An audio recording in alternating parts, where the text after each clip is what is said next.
especially happy to welcome you, our radio audience, to join us for the 23rd consecutive season of Texaco's Opera Quiz. And if that isn't a record of some sort, it's certainly a tradition, and a tradition of your own creation, because without your questions, there would be no quiz. Our panelists this evening for our 23rd quiz premiere are Jay Harrison, music critic and director of Reader's Digest Music Incorporated, a record club dealing exclusively with RCA Victor Records.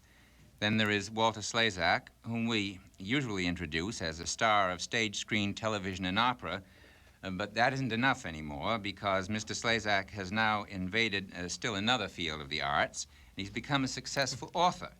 Is this your first venture into this new field, Mr. Slezak? Yes, my book, What Time's the Next Swan, by Walter Slezak, as told to Smith Corona Model 88E, is my first book. And I'm very satisfied and very happy. Yes, Mr. Harrison?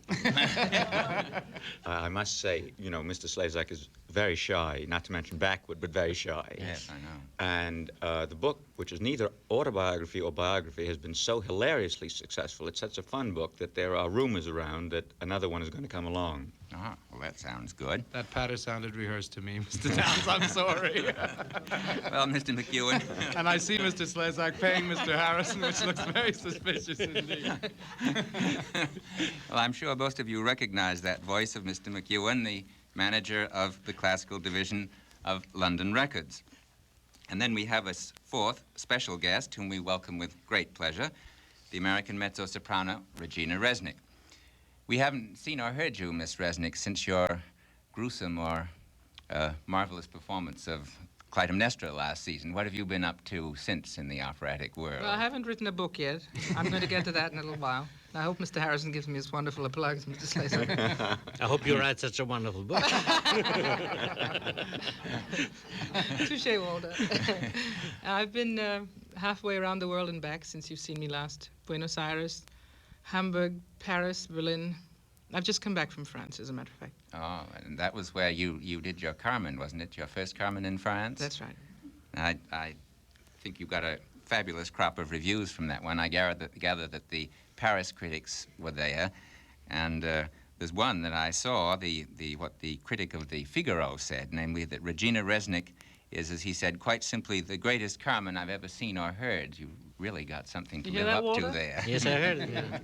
I wrote it. Now, I think we'll have to stop all this enjoyable conversation. We're getting serious? Well, yes, I think so.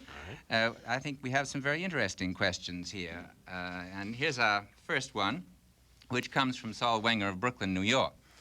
I don't know whether most of you would believe that there is more than one Don Giovanni in opera or not, but there are several. And there is one particularly famous one, perhaps not quite up to Don Giovanni of Mozart, but he's a glamour boy in his way, too. A very big role in an important opera that's being given this season. Can anybody think who this other Don Giovanni is?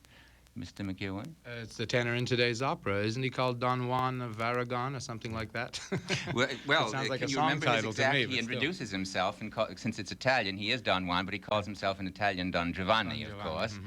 And he said his full thing is he announces in the scene of the conspiracy, you remember, where he wants to be, he's so proud he wants to be executed with the other aristocrats. So he says, I'm a count. The Duke of Segorbia de Cordona, Don Giovanni d'Aragona. And throws his cape on the floor, that I remember. And then they recognize him. But now, speaking of Carmens, probably the most famous Carmen that ever trod the boards here at the Metropolitan, perhaps the most famous ever, was Emma Calvé. And she created an unbelievable sensation when she sang the role back here, back in the 1890s at the Metropolitan.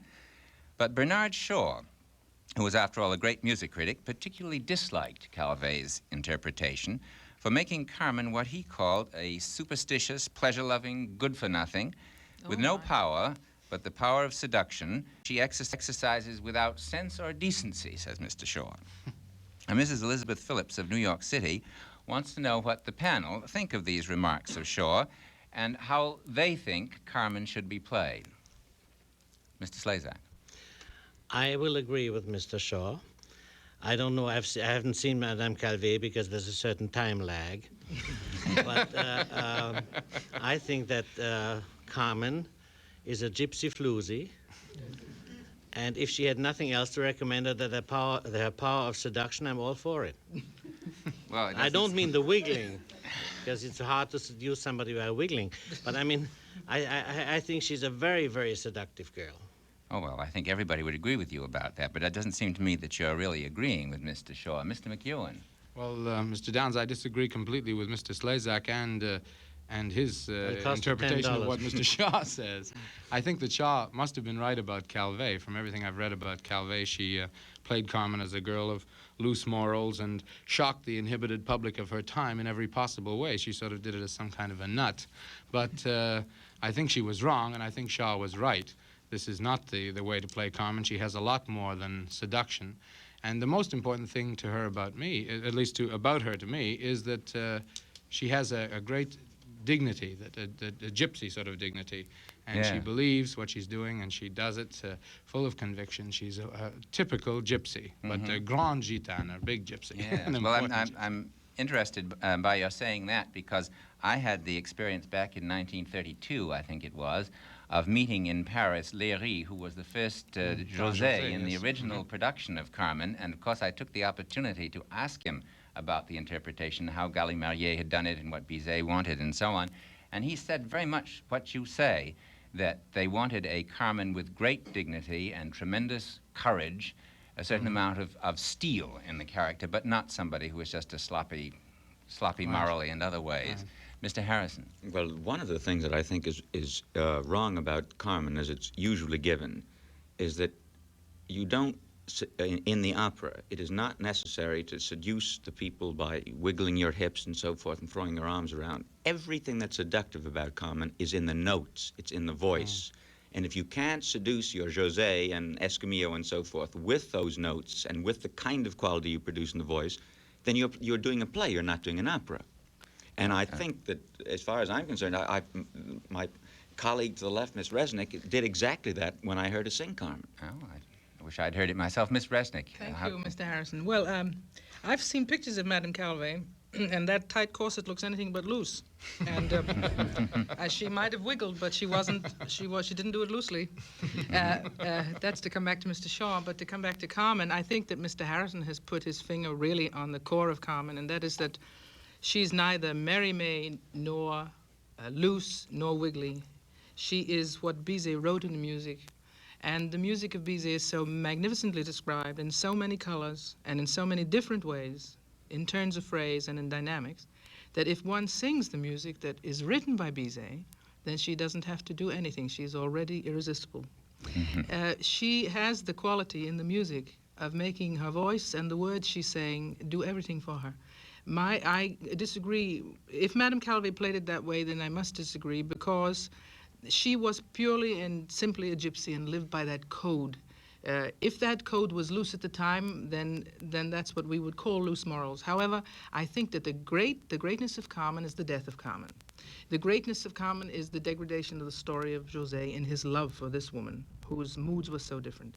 But I think that the important thing about Carmen is that if she plays each mood as sincerely as she can, then her death is great. If she plays all evening long, Can I double interrupt you and triple just a entendre. second? Yes, of Mr. course. McEwen, I think, wants to add. Well, I found it interesting. I was in Paris last week, Mr. Downs, and I read the reviews that Miss Resnik got for her Carmen, and one of the critics made the point that she was the first Carmen to have reached the core of Mérimée. He said this was Mérimée's Carmen. And it's interesting that by just singing Bizet's music, she got to the heart of Mérimée without bothering to try and recapture some Carmen in a novel. You know? Yeah, yes, Miss Resnik. The only other great point about Carmen is that she's a tremendous mixture of a wild, great Spanish story with the most elegant and the most clever music written by a Frenchman.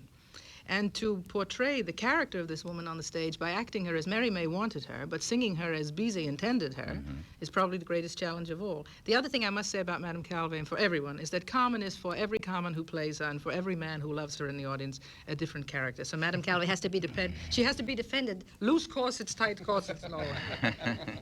Yes, Mr. Slezak. I take 3 demerits. You have them, Walter. I'd like to get on to, I have another question here which ties in so much with what Ms. Resnik was just saying. I'd like to, it's from Walter LaCroix of Atlanta, Georgia, and he writes us this. While I enjoy opera immensely, I keep talking about how much is written into the notes. He says, I can't even get an inkling of the plot or story, even though I hear others say constantly that the music of such and such a composer portrays wonderfully the emotions of such and such a character. And his question is, can you panel members tell what is going on from just listening to the music, with no previous knowledge of the plot? And if you really can, please give us some examples and explain how. Mr. McEwen? Well, Mr. Downs, I think that you can't expect the music to tell you the story. It doesn't tell you the names of the characters and where they lived, etc. But it certainly does tell you what is happening. And I had an interesting experience recently that proved that. And since this is a Resnik festival this evening, it concerns Mr. Resnik, as a matter of fact. I was home visiting my family in Canada, and I was playing her record of Fricka's monologue from the second act of Valkyrie, where Fricka nags poor Wotan practically to death. And my father was reading the newspaper in the same room, and he's not particularly opera-minded. And he put down the paper after a couple of minutes, and he said, well, that girl is certainly angry at somebody, and she's giving him the works. And indeed, she was. It was exactly the situation.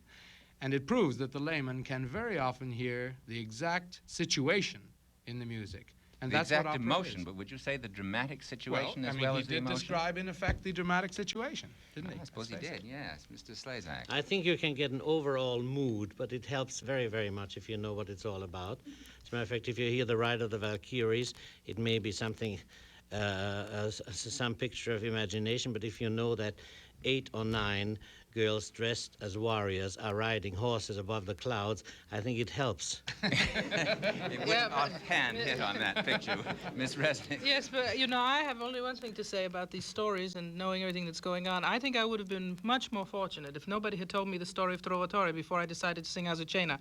I've never been so confused in my life. I wish they had just left Papa all by itself in its glorious exaltation, as they said on the opera news. It really would have been better.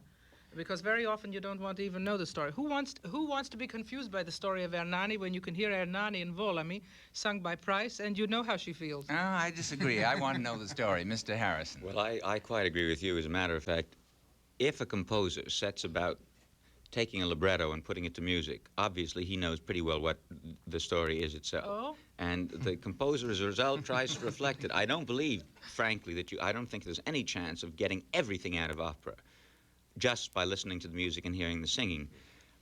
You can get something, but you can get 10 times more if you know the story. And I had an experiment of this kind. As a matter of fact, a couple of years ago when I was teaching at NYU, I split an opera class in half.